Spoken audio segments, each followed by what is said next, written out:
सभी को नमस्कार, प्रणाम, जय हिंद। मैं आपका उपेंद्र सर टेक क्लासेज के इस बेहतरीन प्लेटफॉर्म पे आप सभी का स्वागत करता हूं। आज हम लेकर आए हैं एसएससी के शिफ्ट चौथा का 21 फरवरी का क्वेश्चन, जिसे हम आपके साथ सोल्व करने का प्रयास करेंगे। तो आइए यहां देखते हैं पहला क्वेश्चन।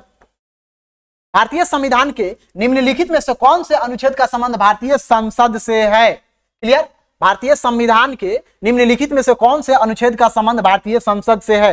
देखिए, सबसे पहले भारतीय संसद की व्याख्या भारतीय संविधान के भाग 5 के अंतर्गत किया गया है और ये 19 भारतीय संविधान के भाग 5 के अंतर्गत किया गया है। संसद की चर्चा भारतीय संविधान के 79, 80 और 81, यानी 79 में संसद के बारे में चर्चा किया गया है, 80 में राज्यसभा के बारे में चर्चा किया गया है और 81 में लोकसभा के बारे में चर्चा किया गया है। क्लियर। अगर इसे आपको याद करना होगा तो सरला यानी सरला नाम याद रखिएगा, आपको इसके गठन का और अनुच्छेद का आंसर मिल जाएगा। क्लियर। तो हमारा यहां पहला ऑप्शन ए नंबर होगा। क्लियर। अगला क्वेश्चन देखते हैं।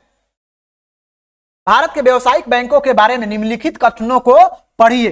पहला कथन है, व्यावसायिक बैंक दूसरे प्रकार के संस्था है जो द्रव्य निर्माण अर्थव्यवस्था का एक भाग है। द्रव्य निर्माण का मतलब होता है पूंजी निर्माण संस्था का एक पार्ट है। तो यहाँ पे हम देखेंगे व्यावसायिक बैंक यानी कमर्शियल बैंक दूसरे प्रकार के संस्था है जो पूंजी निर्माण अर्थव्यवस्था का एक भाग है। क्लियर। चलिए, हमारा दूसरा बी नंबर कथन है, वे जनता से जमा राशि को स्वीकार करते हैं और इस रकम का एक भाग उन लोगों को उधार देते हैं जो उधार लेना चाहते हैं। उपरोक्त में से कौन सा कथन असत्य है? तो यहां पढ़ने से हमें दोनों कथन सही लगा, इसलिए न तो ए गलत है और न ही बी गलत है। तो हमारा यहां पे आंसर डी नंबर होगा। क्लियर। अगला क्वेश्चन, भारत में कृषि उत्पादन बढ़ाने के लिए सदाबहार क्रांति क्लियर शब्द किसने पहली बार प्रतिपादित किया? सदाबहार क्रांति शब्द का पहली बार प्रतिपादन एमएस स्वामीनाथन द्वारा किया गया। अगला क्वेश्चन, इंडियन प्रीमियर लीग यानी आईपीएल क्रिकेट टूर्नामेंट का पहला संस्करण निम्नलिखित में से किस वर्ष आयोजित किया गया? क्लियर। तो आईपीएल हमारा 2008 से आयोजित किया जा रहा है और 2008 में राजस्थान रॉयल्स ने चेन्नई सुपर किंग को हराकर विजयी बना। यानी 2008 में आईपीएल का विजेता टीम राजस्थान था। क्लियर। अगला क्वेश्चन, द्रव्यों के विसरण की दर के संबंध में निम्नलिखित में से कौन सा कथन सही है?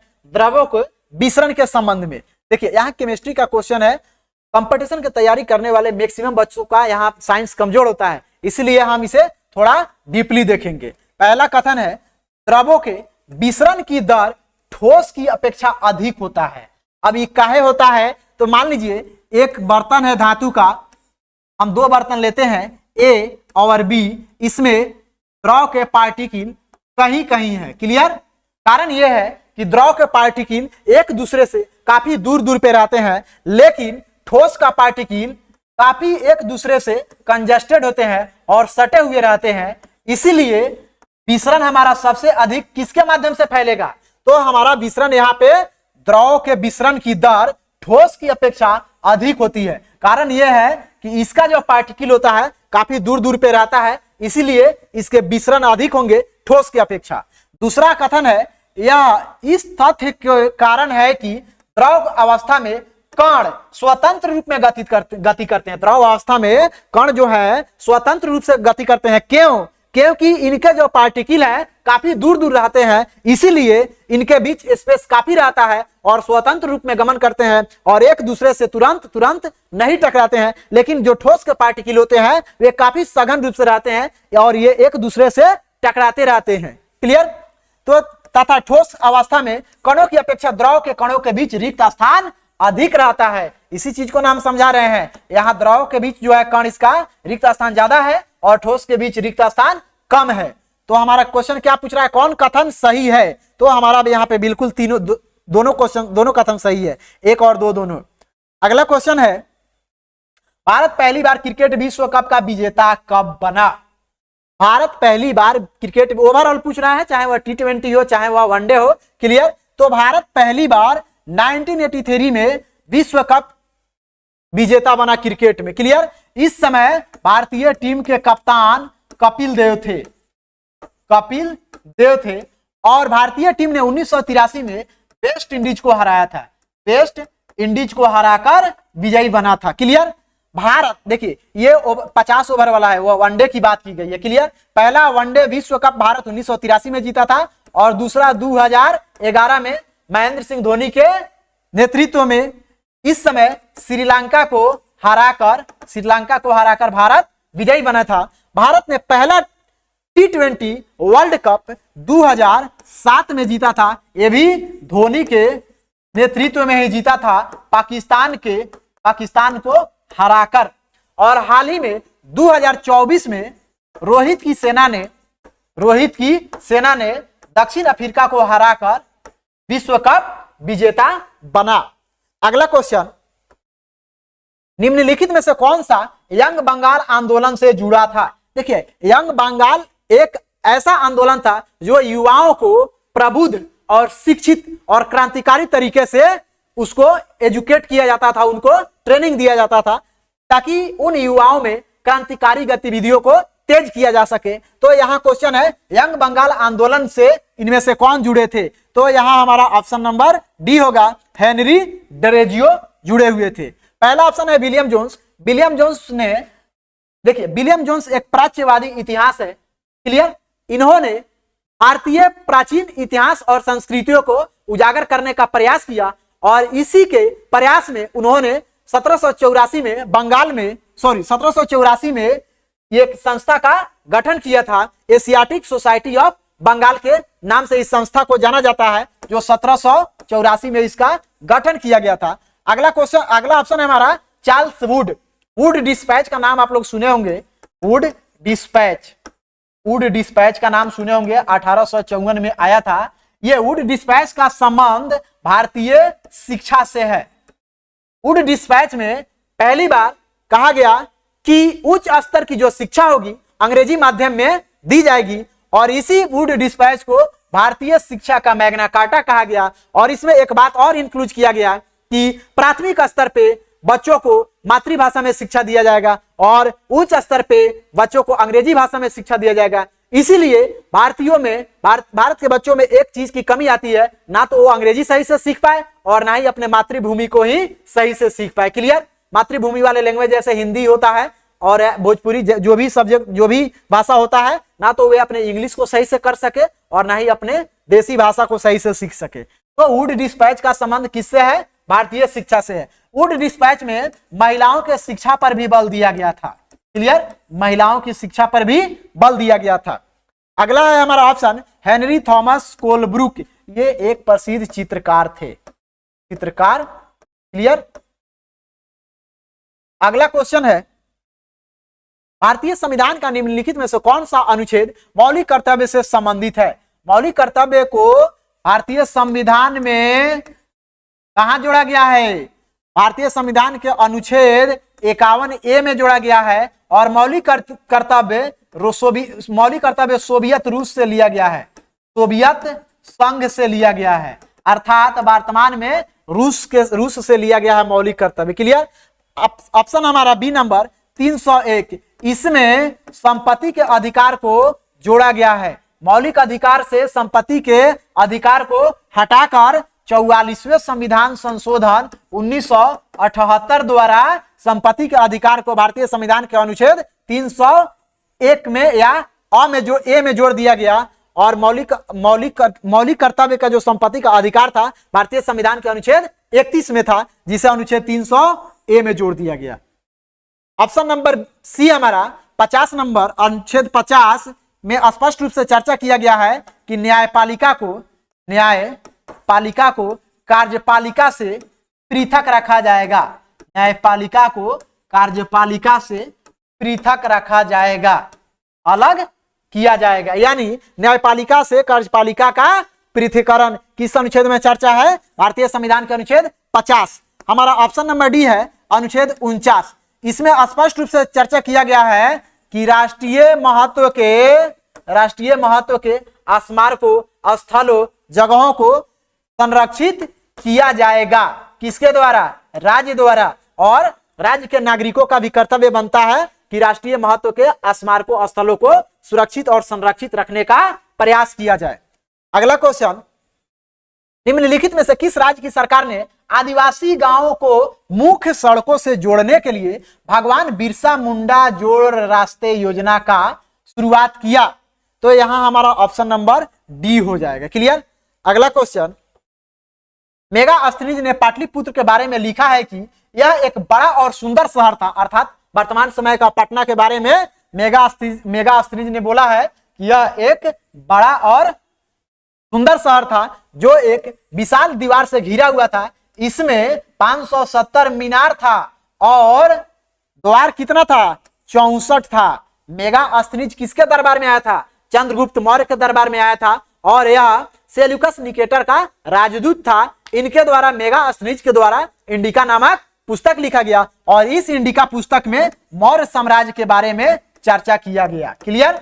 अगला क्वेश्चन है, अक्टूबर 2022 में, देखिए हमारा करंट का क्वेश्चन है 2022 का, अक्टूबर 2022 में न्यायमूर्ति डैश को भारत सरकार द्वारा गैर कानूनी गतिविधि रोकथाम न्यायाधिकरण के पीठासीन अधिकारी के रूप में नियुक्त किया गया। तो यहां पे हमारा ऑप्शन नंबर सी होगा। क्लियर। दिनेश कुमार। अगला क्वेश्चन, निम्नलिखित विकल्पों में से डैश उच्चतम साक्षर दर, अर्थात किस जनगणना के हिसाब से 2011 वाला राज्य केंद्र शासित प्रदेश है? उच्चतम साक्षरता दर, चाहे वह राज्य हो या केंद्र शासित प्रदेश हो। तो राज्यों में केरल सबसे अधिक साक्षर राज्य है और केंद्र शासित प्रदेशों में लक्षद्वीप सबसे अधिक साक्षर केंद्र शासित प्रदेश है। तो हमारा यहाँ पे केरल नहीं है, तो हमारा यहाँ पे ऑप्शन क्या होगा? लक्षद्वीप होगा। क्लियर। राजस्थान में महिलाओं की साक्षरता दर सबसे कम है और बिहार ओवरऑल भारत में सबसे कम साक्षर राज्यों की श्रेणी में आता है। अगला क्वेश्चन, एक सामान्य फ्री स्टाइल कुश्ती मुकाबले को 3-3 मिनट की डैश अवधियों में विभाजित किया जाता है, जिनके बीच में 30 सेकेंड का एक ब्रेक होता है। कितने अवधियों में विभाजित किया जाता है? तो इसे 2 अवधियों में विभाजित किया जाता है, जिनके बीच 30-30 सेकेंड का ब्रेक होता है। अगला क्वेश्चन, डैश एक ऐसी अवस्था या स्थिति है जिसमें किसी व्यक्ति या समुदाय के पास न्यूनतम जीवन स्तर के लिए वित्तीय संसाधनों और आवश्यक वस्तुओं का अभाव होता है। देखिए यहाँ पे शब्द से हम इस प्रश्न का सोल्व करेंगे। यहाँ पे हमारा है न्यूनतम जीवन स्तर, यानी अगर कोई व्यक्ति अपने न्यूनतम जीवन स्तर को पूरा करने में भी सक्षम नहीं है तो उस व्यक्ति को हम क्या कहेंगे? निर्धन, अर्थात निर्धनता की स्थिति उत्पन्न होगी। क्लियर। अगला क्वेश्चन, निम्नलिखित में से कौन संगीत वाद्य यंत्र कंजीरा के वादन के लिए प्रसिद्ध है? कंजीरा के वादन के लिए हमारा ऑप्शन नंबर सी होगा, पुदुकोट्टई दक्षिणामूर्ति पिल्लई, ये कंजीरा वादन के लिए प्रसिद्ध है। पन्नालाल घोष बांसुरी वादक। क्लियर। उसके बाद किशन महाराज तबला वादक। उसके बाद एसवी राजा राव, तो ये हमारे शायद चित्रकार हैं। क्लियर। उपन्यासकार है, प्रसिद्ध उपन्यासकार हैं। अगला क्वेश्चन है, मई 2023 में कर्नाटक में पुलिस महानिदेशक प्रवीण सूद को डैश का अगला महानिदेशक नियुक्त किया गया है। केंद्रीय जांच ब्यूरो का अगला महानिदेशक नियुक्त किया गया है। अगला क्वेश्चन है, पूंजीवादी समाज में उत्पादित वस्तुओं को लोगों के बीच वितरित किया जाता है। पूंजीवादी समाज में उत्पादित वस्तुओं को लोगों के बीच वितरित किया जाता है। किस आधार पे? लोगों की आवश्यकता के आधार पर और क्रय शक्ति के आधार पे। दूसरा ऑप्शन है क्रय शक्ति के आधार पर नहीं। तीसरा है लोगों को क्या चाहिए, केवल इस आधार पे। और चौथा ऑप्शन है लोगों को क्या चाहिए इसके आधार पर नहीं बल्कि क्रय के आधार पे। तो यहाँ पे हमारा ऑप्शन फिर से एक बार देखते हैं, पूंजीवादी समाज में उत्पादित वस्तुओं को लोगों के बीच वितरित किया जाता है। क्लियर। तो लोगों की आवश्यकता के आधार पर और क्रय शक्ति के आधार पर। क्लियर। तो हमारा ऑप्शन नंबर यही होगा। क्लियर। अगला क्वेश्चन, हॉर्नबिल पर्व यानी हॉर्नबिल फेस्टिवल कहां मनाया जाता है? तो हमारा ऑप्शन नंबर बी होगा, नागालैंड। क्लियर। आसाम में बिहू मनाया जाता है। क्लियर। अगला क्वेश्चन है, संरचनात्मक समायोजन नीतियों की शुरुआत अर्थात स्ट्रक्चरल एडजस्टमेंट पॉलिसी की शुरुआत डैश के बाद 8वीं पंचवर्षीय योजना अंततः डैश में शुरू की गई। 8वीं पंचवर्षीय योजना 1992 में शुरू किया गया और इस पंचवर्षीय योजना में मानव संसाधन के विकास पर बल दिया गया। मानव संसाधन विकास पर बल दिया गया। क्लियर। 8वीं पंचवर्षीय योजना में मानव संसाधन के विकास पर बल दिया गया। अगला क्वेश्चन और लास्ट क्वेश्चन, मध्य प्रदेश में ढोल की थाप पर विभिन्न अवसरों पर महिलाओं द्वारा निम्नलिखित में से कौन सा नृत्य किया जाता है? मध्य प्रदेश म से और म से मटकी। तो मटकी नृत्य मध्य प्रदेश का फेमस नृत्य है। क्लियर। रौफ जो नृत्य है जम्मू कश्मीर का है, जम्मू कश्मीर का। क्लियर।